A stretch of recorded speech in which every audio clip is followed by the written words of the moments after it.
Hi everyone, నమస్తే అండి. Welcome to our channel Rishi home foods. ఇవాళ రెసిపీ వచ్చేసి గోధుమలతో సున్నుండండి. ఈ సున్నుండ చాలా టేస్టీగా ఉంటుందండి. అలాగే తినే కొద్దీ కూడా తినాలనిపిస్తుంది. మనం ఒక సున్నుండ తిన్నా రోజుకొకటి మనకి ఆకలి అనేది అనిపించదండి. ఇప్పుడు ఈ సున్నుండని ఎంతో టేస్టీగా, ఎంతో రుచిగా, అలాగే నోట్లో వేసుకుంటే కరిగిపోయే సున్నుండిని ఎలా తయారు చేసుకోవాలో చూద్దామండి. 1/2 కిలో గోధుమలు తీసుకున్నానండి. మంచి క్వాలిటీ ఉన్న గోధుమలు అయితే మనకి పిండి బాగుంటుంది.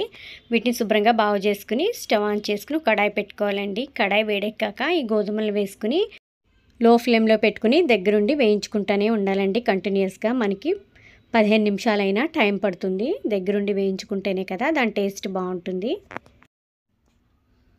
ఇలా కాస్త కలర్ మారుతున్నప్పుడు కంటిన్యూస్గా తిప్పుతూ ఉండాలండి. మనం గోధుమలు ఇలా కలర్ మారాక వేరే గిన్నెలో వేసుకుని చల్లారబెట్టుకోవాలండి. ఇవి కాస్త చల్లారాక ఓ మిక్సీ జార్లో వేసుకుని మెత్తని పౌడర్లా తయారు చేసుకోవాలండి. చూసారు కదా, ఈ విధంగా తయారు చేసుకోవాలండి. దీన్ని మనం మళ్ళీ ఒకసారి జల్లించుకొని మెత్తగా పొడి చేసుకుంటే మనకి సున్నుండ తినే కొద్దీ తినాలనిపిస్తుందండి. బరకగా ఉంటే అంత టేస్టీగా ఉండదండి. మనం ముట్టుకుంటే ఇలా మెత్తగా ఉండాలి. మనం ఎక్కువ క్వాంటిటీలో చేసుకుంటే మనం బయట మిల్లుకైనా ఇచ్చుకోవచ్చండి. ఇక్కడ నేను తక్కువ చేసి చూపిస్తున్నాను కాబట్టి మిక్సీ పట్టానండి. దానికి సమానంగా నేను ఇక్కడ బెల్లం తీసుకున్నానండి. 1/2 కిలో బెల్లం ఇలా పొడి చేసుకుని పక్కన పెట్టుకున్నానండి. అలాగే నెయ్యి 100 గ్రామ్స్ తీసుకున్నానండి. మరగబెట్టుకుని పక్కన పెట్టుకున్నాను. మనకి మంచి నెయ్యి అయితే సున్నుండ చాలా టేస్టీగా ఉంటుందండి. నోట్లో వేసుకుంటే తినే కొద్దీ తినాలనిపిస్తుంది. ఇప్పుడు సున్నుండని ఎలా తయారు చేసుకోవాలో చూద్దామండి. దానికోసం నేను ఇక్కడ ఒక మిక్సింగ్ బౌల్ తీసుకున్నాను. దాంట్లోకి ముందుగా పిండిని మొత్తం వేసేసుకోవాలండి. ఇది 1/2 కిలో పిండి అండి. అలా మనం తీసుకున్న బెల్లం పొడిని కూడా మొత్తం వేసేసుకోవాలండి. మీకు కనుక స్వీట్ తక్కువ తినాలనుకునేవారు ఇలా కాస్త తగ్గించి వేసుకోండి, సరిపోతుంది. అలాగే స్వీట్ ఎక్కువ కావాలనుకునేవారు కరెక్ట్గా ఒక గిన్నె వేసేసుకుంటే సరిపోతుందండి. మనకి బెల్లం అంతా మిక్స్ అయ్యేలాగా ఒకసారి గరిటతో కానీ లేదా చేత్తో అయినా కలిపేసుకోవాలండి, ఉండలు లేకుండా. ఇలా కలిపేసుకున్నాక మరగబెట్టుకున్న నెయ్యిని కొద్ది కొద్దిగా వేసుకుంటూ కలుపుకోవాలండి.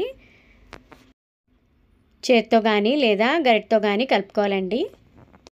మనం తీసుకున్న బెల్లం, నెయ్యి అలాగే పిండి మొత్తం అంతా కలిసేలాగా చేత్తో మసాజ్ చేస్తూ కలుపుకోవాలండి.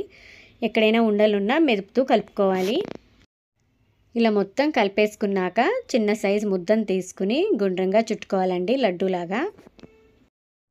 మీకు నెయ్యి తక్కువ అనిపించినా లేదా బెల్లం మరి కాస్త వేసుకోవాలన్నా కొద్దిగా వేసుకోవచ్చండి. బట్ ఇదైతే కరెక్ట్గా పర్ఫెక్ట్గా సరిపోతుంది కొలత.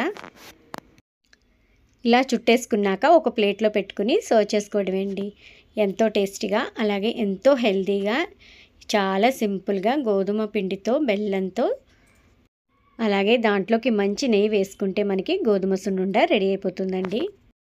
మనం మన పండగలకి సాంప్రదాయకంగా చేసుకునే సున్నుండు కూడా ఒకటండి. అలాగే ఈ సున్నుండి ఈజీగా ఇంట్లో తయారు చేసేసుకున్నాం కదండి. నచ్చితే కనుక మీరు కూడా ట్రై చేసి టేస్ట్ ఎలా వచ్చిందో తెలియచేయండి. ఈ సున్నుండ మనకి నెల రోజులన్నా పాడవకుండా నిల్వ ఉంటుందండి. ఈ రెసిపీ మీకు నచ్చితే కనుక లైక్ చేయండి, షేర్ చేయండి, తప్పకుండా సబ్స్క్రైబ్ కూడా చేసుకోండి. ఇలాంటి మరిన్ని టేస్టీ అండ్ యమ్మీ రెసిపీస్ కోసం రిషి హోమ్ ఫుడ్స్ని తప్పకుండా ఫాలో అవ్వండి. Thank you for watching Rishi home foods. మరొక మంచి వీడియోతో మళ్ళీ కలుద్దామండి. అంతవరకు సెలవు. Bye bye.